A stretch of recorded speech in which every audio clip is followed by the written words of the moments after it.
श्रद्धेय स्वामी प्रणवानंद जी, श्रद्धेय स्वामी आर्यवेश जी, समादरणीय स्वामी विवेकानंद जी परिव्राजक, स्वामी यज्ञमुनि जी, इस द्वितीय और तृतीय सत्र की अध्यक्षता कर रहे समादरणीय डॉक्टर वेदपाल जी, सभी विद्वज्जन और सुबह से बड़े धैर्य के साथ इस पूरे कार्यक्रम में सम्मिलित रहे सभी विचारशील सज्जनों।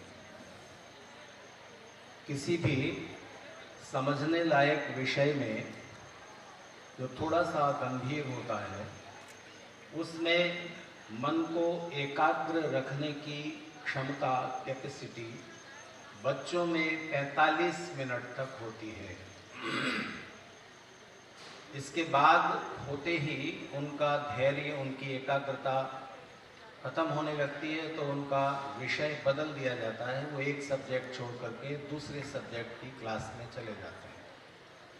परिवर्तन के कारण फिर मन को थोड़ा चेंज मिल जाता है और मन लग जाता है। जो बड़ी आयु के लोग हैं, जो परिपक्व मैच्योर लोग हैं, उनकी एकाग्रता का स्तर ज़्यादा से ज़्यादा 1.5 घंटे तक होता है। 1.5 घंटे के बाद फिर उनका भी धैर्य समाप्त होने लगता है और वो फिर गंभीर बात सुनना पसंद नहीं करते। लेकिन जो विशिष्ट लोग हैं, जो असाधारण लोग हैं, जो एक्स्ट्रा ऑर्डिनरी लोग हैं, उनकी किसी विषय में मन को लगाने की क्षमता कम से कम 3 घंटे और ज़्यादा से ज़्यादा जितना आवश्यक हो, जितना उपयुक्त हो। मैं आप सब जो लोग बैठे हुए हैं मेरे सामने, उन सबको असाधारण विशिष्ट लोगों में मानकर चल रहा हूँ। और इस गोष्ठी का संचालन कर रहे आचार्य धनंजय जी ने सभी वक्ताओं को मंच से ये निर्दिष्ट कर दिया कि दोनों सत्र 1 घंटे में ही पूरे कर लेने हैं। पिछले सत्र के पिछली गोष्ठी के भी वक्ता बाकी हैं और दूसरी के भी, सबको 1 घंटे के समय में ही अपनी बात कह लेनी है।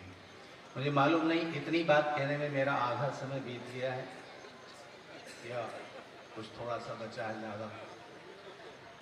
वैदिक संस्कृति के मूल सिद्धांत बताने हो तो इसके लिए समय तो चाहिए, लेकिन मूल बात को मूल रूप में ही कह दें तो ज़्यादा अच्छा है। सबसे पहले संस्कृति शब्द का प्रयोग यजुर्वेद में किया गया है और वहीं पर संस्कृति क्या है, इसका लक्षण, इसकी परिभाषा भी स्पष्ट करती है। जब देश आजाद हुआ, हमारा देश, तो कांग्रेस के शासन में बहुत सारे मंत्रालय गठित हुए और पश्चिम की विचारधारा से प्रेरित होकर जिन अपने को विद्वान, बुद्धिमान, चिंतक समझने वाले लोगों ने, जो खुद को खुद ही बुद्धिजीवी कहने लगे थे, उन्होंने इंग्लिश के कल्चर शब्द का अनुवाद किया संस्कृति। जबकि संस्कृति और कल्चर जिस अर्थ में समझी जाती है, उसका संस्कृति शब्द के मूल अर्थ से दूर दूर तक कोई लेना देना नहीं है। अगर कल्चर को आप कल्ट से जोड़ेंगे तो फिर मानव जीवन के अलग अलग व्यवहार, अलग अलग देशों में रहने वाले जो समुदाय हैं, उनके अलग अलग तरह के खान पान, अलग अलग तरह के पहनावे, अलग अलग तरह का नृत्य, संगीत, अलग अलग तरह के रीति रिवाज, ये सब कल्चर में आ जाएंगे। लेकिन अगर कल्चर शब्द को भी आप कल्टीवेशन से जोड़ेंगे तो थोड़ा सा वो संस्कृति के अर्थ के नजदीक पहुंचेगा। अगर आप कोई काम करने जा रहे हैं तो वो कैसा होना चाहिए, तो संस्कृति शब्द के अंदर जो धातु है वो करने अर्थ वाली धातु है, डुक्रिय करने। 3 प्रत्यय है कृति। कृति का मतलब जो भी आप करते हैं, जो आपने किया, जो कर्म है, जो आपकी कृति है, वो सम्यक हो, तो सम उपसर्ग लगा तो संस्कृति। कोई भी काम अच्छे ढंग से करना ही संस्कृति नहीं है। क्योंकि आप कोई भी काम अच्छे ढंग से करते हैं, किस लिए करते हैं? ये चीज उसके, ये बात उसके केंद्र में होनी चाहिए, तब संस्कृति का पूरा अर्थ उसमें निकलेगा। एक दूसरा शब्द है जिसके धातु और उपसर्ग एक ही है संस्कृति जैसे ही, प्रत्यय में थोड़ा अंतर है, और वो है संस्कार। संस्कार और संस्कृति में गहरा संबंध है। संस्कार कहाँ रहता है? संस्कार कहाँ पर रहते हैं? इस पोडियम में, इस माइक में, इस खंबे में, आप जिस सोफे कुर्सी पर बैठे हैं उसमें, आपके हाथ में, पैर में।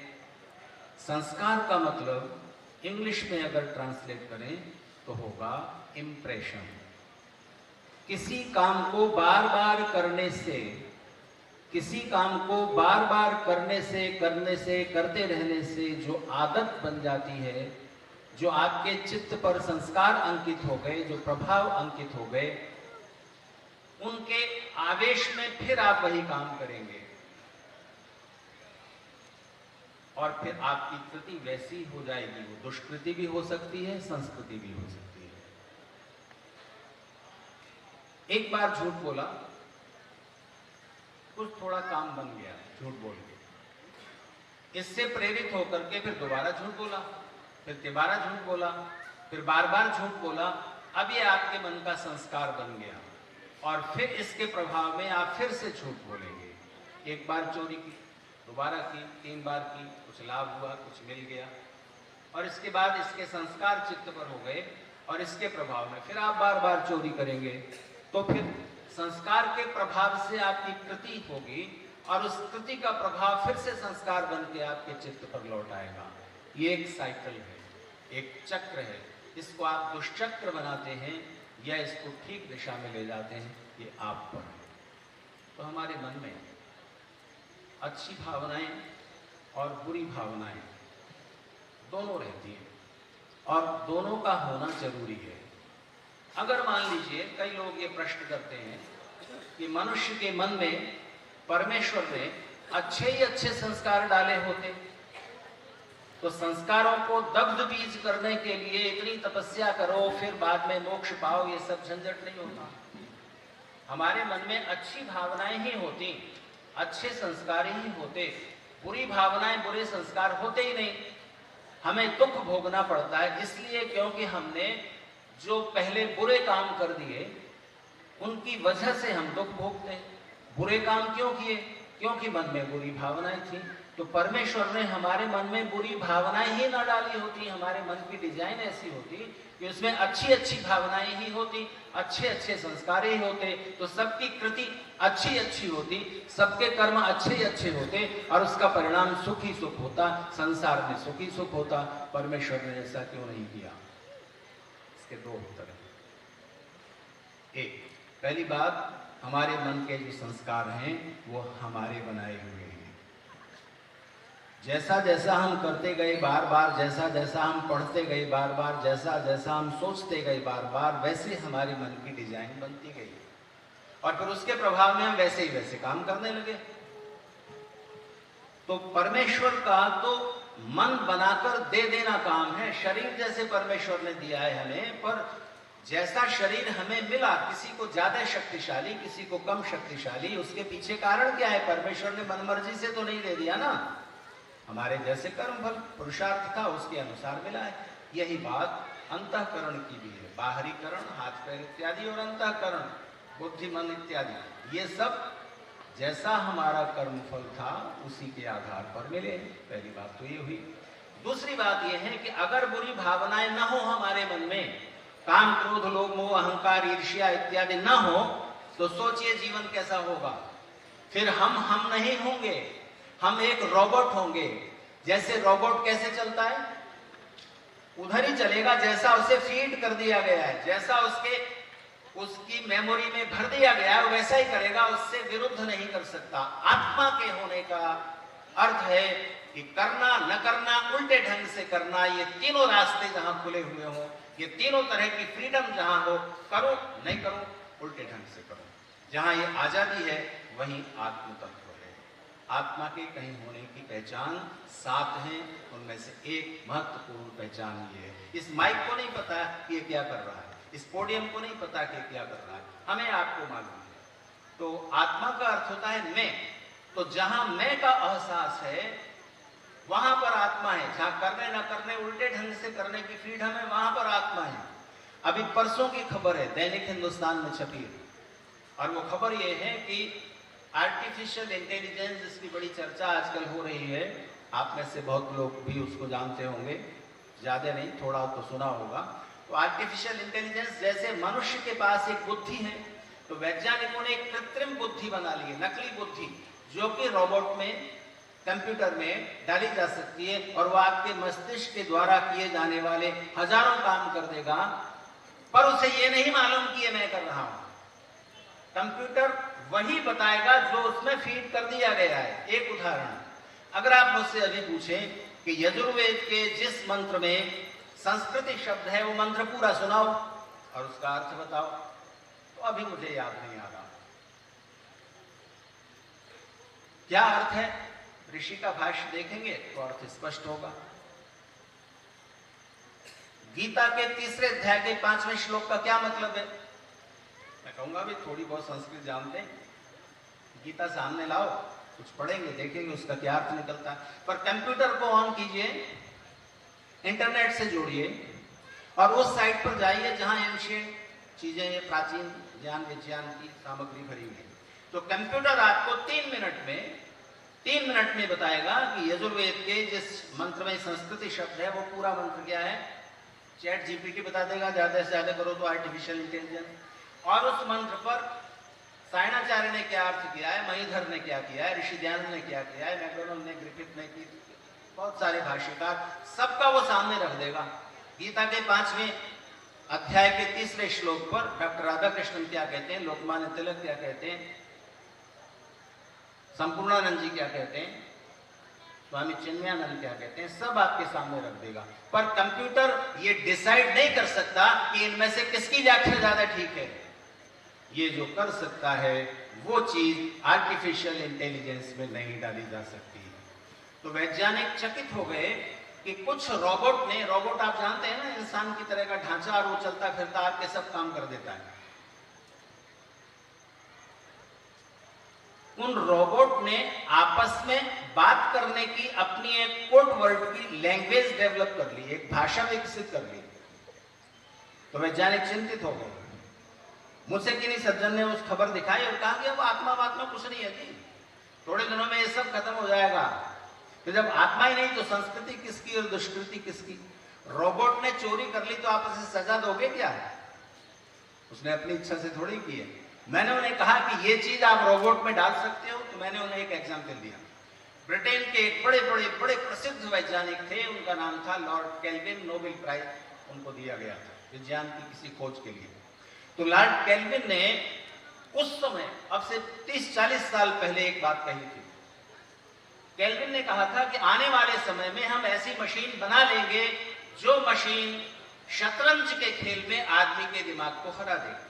शतरंज का खेल बड़ी बुद्धि लगती है उसमें, शतरंज के खेल में आदमी के दिमाग को हरा दे ऐसी मशीन हम बना सकेंगे। तब नहीं थी, आज कंप्यूटर है, कंप्यूटर में सारी चाल जितनी हो सकती है शतरंज के खेल की सब भर दीजिए, इंसान हार जाएगा, कंप्यूटर जीत जाएगा। लेकिन केल्विन ने जो बात कही थी तब भी सच थी, आज भी सच है, आगे भी सच रहेगी। केल्विन ने कहा था हम ऐसी मशीन बना लेंगे जो शतरंज जैसे बहुत बुद्धि लगने वाले खेल में आदमी के दिमाग को हरा दे, और हम ऐसी मशीन कभी नहीं बना सकेंगे जो अपनी गलत चाल पर पछता सके और विरोधी की गलत चाल पर मुस्कुरा सके। वो मशीन नहीं बना सकते। तो संस्कृति और दुष्कृति का सवाल तो मनुष्य के बीच है। अगर बुरी भावनाएं हो ही नहीं हमारे मन में तो हमारी फ्रीडम खत्म हो गई ना। एक ही तरह की भावनाएं, हम उसी तरफ चल रहे हैं, हम में और रोबोट में कोई फर्क नहीं रहा। इसलिए देवों और असुरों का संग्राम तो चलता रहेगा। देखने की बात यह है कि जब हमारे मन में अच्छी और बुरी भावनाओं का संघर्ष हो तो उसमें जीतता कौन है? संस्कृति जीतती है या दुष्कृति जीतती है? तो जब भी हम कुछ करने लग जाएं तो उसका निर्णय कैसे होगा कि ये काम करने लायक है कि नहीं? इस काम को किया जाना चाहिए नहीं, तो आप परिणाम सोचते हैं कि इसका परिणाम क्या होगा। तो एक गधा भी, एक कुत्ता भी, एक कीड़ा भी ये सोचता है, ये समझता है कि इसको करने का परिणाम मेरे लिए सुख होगा। कोई भी प्राणी, मनुष्य के अलावा जितने भी प्राणी, उनमें कोई भी ऐसा नहीं है जो कर्म कर सकता है जहां आत्मा है, जो जानबूझकर कुछ ऐसा करे जिसका परिणाम उसके लिए दुख हो। चोर भी अगर चोरी करता है तो यही सोच के करता है कि इसके बाद मुझे सुख मिल जाएगा, कुछ पैसे मिल जाएंगे, यही सोच के तो करता है ना। तो ये संस्कृति नहीं, संस्कृति वो है जो विश्व वाला है, जहां सबका सुख केंद्र में आ जाए। आपके इस काम से दूसरों को दुख ना पहुंचे, ये मिनिमम शर्त है। अगर केवल आपका ही सुख होगा कोई बात नहीं, पर दूसरों को दुख ना पहुंचाना। हो सके तो संस्कृति को यज्ञ के स्तर तक लाओ। आपका काम ऐसा हो कि आपका सुख भी हो जाए और दूसरों का सुख भी हो जाए। पर इससे भी उच्च स्तर यह है, अगर खुद को कष्ट भी उठाना पड़े और दूसरों का सुख हो रहा है तो आप उसके लिए अपना सुख सैक्रिफाइस कर देते हैं, छोड़ देते हैं। इसलिए ये संसार केवल त्याग से नहीं भोगा जा सकता, और जो केवल भोग के अनुयायी हैं वो जीवन के सुख भले पालें, आनंद उनसे दूर रहेगा। सुख और आनंद दोनों जिस जीवन शैली से उपलब्ध हो जाएं, अभ्युदय और श्रेयस जिस जीवन शैली से दोनों सिद्ध हो जाएं, उसको वेद ने विश्ववारा संस्कृति कहा है। अब यहां से मेरी बात लगभग 1 घंटे की चर्चा तक पहुंचेगी। आपकी उत्सुकता बनी रहे। और मैं तो आदरणीय स्वामी आर्यवेश जी द्वारा संस्थापित इस प्रांगण में पहली बार आया हूं, और ये आशा लेकर के लौटूंगा यहाँ पर इस तरह के भव्य कार्यक्रम प्रतिवर्ष होते रहें, और बची हुई चर्चाएं, विद्वचन और आगे कुछ छोड़ते हुए कुछ आगे के लिए उत्सुकता बनाए रखते हुए उस चर्चा की धारा को बनाए रखें। एक बात बस याद आ गई, उसे कह दूं, आचार्य धनंजय जी से क्षमा मांगते हुए। संस्कृति के विरोध में इस समय क्या है? वहां उस मंत्र में एक बात कही गई कि संस्कृति को अविच्छिन्न रखना, उच्छिन्न मत होने देना। अविच्छिन्न सिते देव सोम सुवीर्य ददितारस्याम मंत्र याद आ गया। संस्कृति को आने वाली पीढ़ियों तक और आने वाली पीढ़ियों तक लगातार बनाए रखने के लिए न टूटने वाला पुरुषार्थ, कंटिन्यूअस एफर्ट, जिसको महर्षि पतंजलि ने सतु दीर्घ काल नैरंतर्य सेवितेन कहा है। लंबे समय तक जब पुरुषार्थ चलता है, लंबे समय तक चलते रहने वाला पुरुषार्थ है, ये हमारी आने वाली पीढ़ियां सुसंस्कृत हों। वो डॉक्टर न बन सके कोई बात नहीं, इंजीनियर न बन सके कोई बात नहीं, अगर डॉक्टर इंजीनियर आपने बनाए और बेईमान बनाए, कुटिल बनाए, चोर बनाए, लुटेरे बनाए, तो ऐसे असंस्कृत मनुष्यों से भरा हुआ देश गुलाम होने के लिए, पतित होने के लिए, नष्ट होने के लिए अभिशप्त होता है। इसलिए जितने भी धार्मिक समुदाय हैं जो अच्छी अच्छी बातें करते हैं, मॉरलिटी की बातें, कोई ये नहीं कहता कि झूठ बोलो, कोई ये नहीं कहता चोरी करो, दूसरों को दुख पहुंचाओ। सारे धर्म ग्रंथों के अंदर मूल स्वर वही है। ऋषि दयानंद ने इसी बात को सामने रखा था और सब धार्मिक समुदायों के गुरुओं को एकत्र करने की चेष्टा की थी। तो जो बात मैं कहना चाहता था वो ये, स्वामी अग्निवेश जी ने एक दिन मुझसे पूछा, शायद कोटा की बात है, वहाँ कोई बड़ा कार्यक्रम था डीएवी की ओर से, मैं था, स्वामी अग्निवेश जी आए हुए थे, और हम एक ही कमरे में कुछ देर के लिए आराम के लिए एकत्र हो गए। आराम हो गया तो स्वामी अग्निवेश जी को, जैसा उनके मन में तो हर समय देश, समाज, क्रांति यही घूमती रहती थी,